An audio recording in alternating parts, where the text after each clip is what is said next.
আমি তোমাদের এই চ্যানেলে এডুকেশন রিলেটেড ভিডিওর পাশাপাশি স্বাস্থ্য বিষয়ক কিছু পরামর্শ দিয়ে থাকি। আমরা এর আগেও সুগার বিষয়ক আলোচনা করেছি এবং বিভিন্ন ওষুধের ডোজ বিষয়ে আলোচনা করেছি। সেখানে প্রত্যেকটি বিষয় আপনাদের জানা খুবই জরুরি। আর বর্তমান সময়ে একটা জিনিস আমরা লক্ষ্য করছি, যেহেতু আমি দীর্ঘদিন ধরে হাসপাতালে ডিউটিতে থাকছি, সেখানে দেখা যাচ্ছে যে প্রতিনিয়ত এখন যেহেতু বর্ষাকাল, এই বর্ষাকালের সময় অসতর্কবশত এখানে ওখানে অন্ধকার হেঁটে যাওয়া হচ্ছে। এই বর্ষাকালের সময় কি হয়, বিভিন্ন ধরনের সাপ তারা তো জলে ডুবে যায়, জল সব জায়গায় পূরণ হয়ে যায়, তার বনে জঙ্গলে উঠে চলে আসে। গতবর্ষত সবাই হাঁটার সঙ্গে সঙ্গে তারা সাপের গায়ে পা দিচ্ছে, সাপ তো আত্মরক্ষার তাগিদে কামড় দিচ্ছে। সাপের কিন্তু মানুষ কোনো খাদ্য নয়, কিন্তু সে মনে করছে যে আত্মরক্ষার জন্য মানুষকে কামড় দিচ্ছে।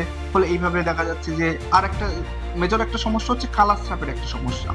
কালার সাপের কি সমস্যা হয়, কালার সাপ যেহেতু কামড়ায় তাদের দাঁতগুলো এতটাই সূক্ষ্ম যে বোঝাই খুবই মুশকিল, কিন্তু এর কিছু সিমটম আছে। তো লক্ষণগুলো দেখে অবশ্যই হাসপাতালে যেতে হবে। যদি কোনো রাত্রে কোনো পোকামাকড় কামড়ে অবশ্যই হাসপাতাল টেস্ট করতে হবে। এই একটা জিনিস তো গেলই।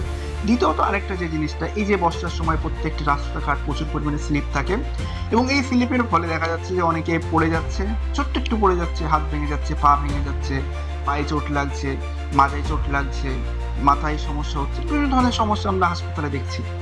এই জন্য এই যে বর্ষাকালের সিজনটার সময় প্রত্যেকে খুব সতর্কতার সাথে রাস্তাঘাট পারাপার করবে এবং চলাচল করার সময় অবশ্যই লাইট ব্যবহার করবে।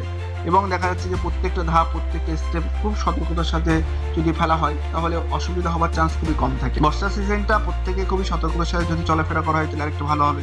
আর প্রত্যেকটা কাজই সতর্কতার সাথে করাটাই ভালো, কারণ একবার যদি একটা দুর্ঘটনা হয়ে যায়, হাত ভেঙে যায়, পা ভেঙে যায়, তাহলে তো একটা অনেক দিন একটা সময়ের একটা ডিস্টেন্স হয়ে যাবে।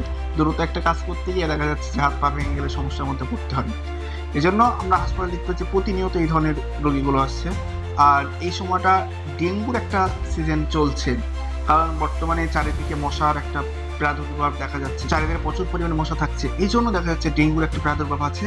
প্রত্যেকে মশার কামড় থেকে রক্ষা করার জন্য যতটুকু জিনিস করা দরকার, মশার টাঙিয়ে শুতে হবে বা মশার যে জায়গাগুলো থাকে সেই জায়গাগুলো ভালো করে পরিষ্কার রাখতে হবে, এই সমস্ত জিনিসগুলো তৈরি করতে হবে। কারণ আমরা যদি মশার থেকে ডেঙ্গু একটা সমস্যা হলে দেখা যাচ্ছে অনেকে ডেঙ্গুর ফলে সামান্য জ্বরের ফলে মারা পর্যন্ত যেতে পারে। এবং এই সময়টায় যেহেতু ওয়েদার চেঞ্জের সময়, হঠাৎ জ্বর, হঠাৎ বৃষ্টি, কেউ বৃষ্টিতে ভিজছে, জ্বর চলে আসলে নিজে থেকে অনেকে নিজে থেকে ওষুধ খেয়ে নেয়। নিজে থেকে ওষুধ না খেয়ে একটা প্রপার হাসপাতালে যাওয়াই সব থেকে বেশি নিরাপদ হবে এবং হাসপাতালে গিয়ে ডাক্তার যেভাবে প্রপার ট্রিটমেন্টটা দেয় সেই ট্রিটমেন্টটা সঠিকভাবে নেওয়াটাই সব থেকে বেশি গুরুত্বপূর্ণ হবে। এই যে বর্ষার সিজনে এই জিনিসগুলো আমরা হাসপাতালে দেখতে পাচ্ছি। আর তাছাড়াও আমরা যে জিনিসগুলো দেখছি এখানে সুগার প্রেশারের তো রোগী তো সারা বছরই থাকেই, কন্টিনিউয়াস থেকে যায়। এই জন্য সুগার বিষয়ক আমরা এর আগের ভিডিওতে আলোচনা করেছি, আপনারা ওই ভিডিওটা দেখবেন, তাহলে সুগার বিষয়ক জিনিসটা পেয়ে যাবেন। আর ব্লাড প্রেশার বিষয়ক আমরা ভিডিও নিয়ে আসবো, সেখানে ব্লাড প্রেশারটা কেন বেড়ে যাচ্ছে, ব্লাড প্রেশার বাড়ার কারণগুলো, সমস্ত কিছু আলোচনা করা হবে। আজ এই পর্যন্তই। বর্ষার সিজন, সবাই সতর্কতার সাথে চলাফেরা করবে।